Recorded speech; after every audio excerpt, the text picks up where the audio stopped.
The word evolution has 5 definitions, all of which are false. Cosmic evolution, the origin of matter, time, and space, the Big Bang, violates the basic law of thermodynamics, which says matter cannot be created nor destroyed.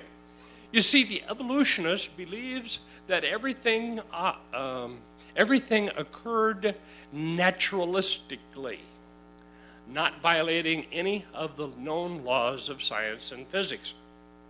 The creationist says we serve an all-powerful, almighty God who can do anything he wants to do, and he can violate with miracles anytime he wants to do anything he wants to do. That is the central argument that we are having with our evolutionist friend.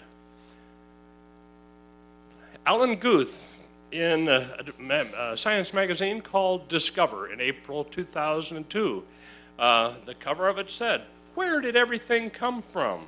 And he said, "The universe burst into something from absolutely nothing, zero, nada. And as it got bigger, it became filled with even more stuff that came from absolutely nowhere. How is that possible? Ask Alan Guth. His theory of inflation helps explain everything."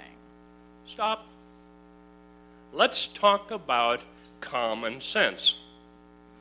Now, if we're not going to violate any laws of physics, the universe, by the way, the universe is large and it's got a whole bunch of stuff in it, burst into something from absolutely nothing. Excuse me.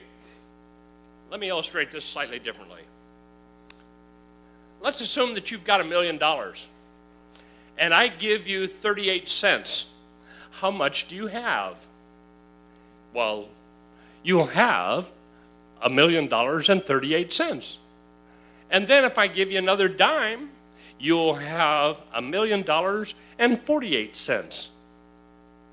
Oh, well, is that a true statement or not? No, because it is based on a bad assumption. What is the bad assumption? The bad assumption is you had $1 million to start with. Doesn't make any difference what you add to it, what you do to it. If the basic assumption is wrong, the conclusion is wrong. And here he says, universe burst into something from nothing. It's a nonsense statement unless you're talking about miracles. Are you talking about miracles over there? No, he's not talking about miracles. He said it happened. Well, can you demonstrate it? No. Can you prove it? No. Did anybody see it happen? No. Can you make it happen again? No. But we know it's true. Why? Because I'm a scientist. Well, I'm a scientist too. I mean, how more scientific can you get than physics? Well, anyway. And as it got bigger, what is the it? Nothing. As nothing got bigger, it became filled with even more stuff that came from absolutely nowhere. Is this fairy tale? This is more fairy tale than Jack and the Beanstalk. Does anybody want to hear the story about Jack and the Beanstalk? It's dumb. It's a once upon a time. It's as much a fairy tale as millions of years ago. Oh, never mind. Alan Guth.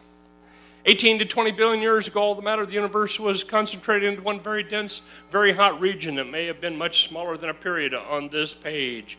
For some unknown reason, this region. I thought it was a dot, and then the dot became a region, and then the region exploded for some unknown reason.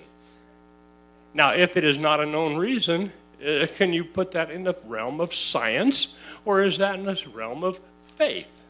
He can believe this if he wants to. For some unknown reason, this region exploded. This explosion was called the Big Bang. Very nice. All the matter and energy will once again be packed into a small area. This area may be no bigger than a period at the end of this sentence. Then another Big Bang will occur. Wait a minute. Now, is this a faith stretcher or not? First of all, we had nothing, and then all that nothing, excuse me, if it sounds like I'm talking stupid and I get confused, it's confusing to talk about this.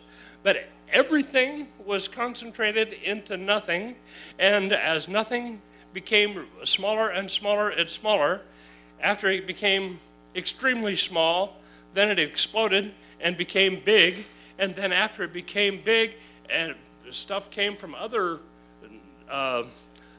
nothing dots. If somebody could help me with this area of the speech, because I always get confused in it. I cannot explain this. All the matter and energy will once again, oh, you mean not only does this fairy tale occur once, it's going to happen again? Yeah. Then another Big Bang will occur, and it will occur every 80 to 100 billion years. Why'd they select 80 billion years? Simple.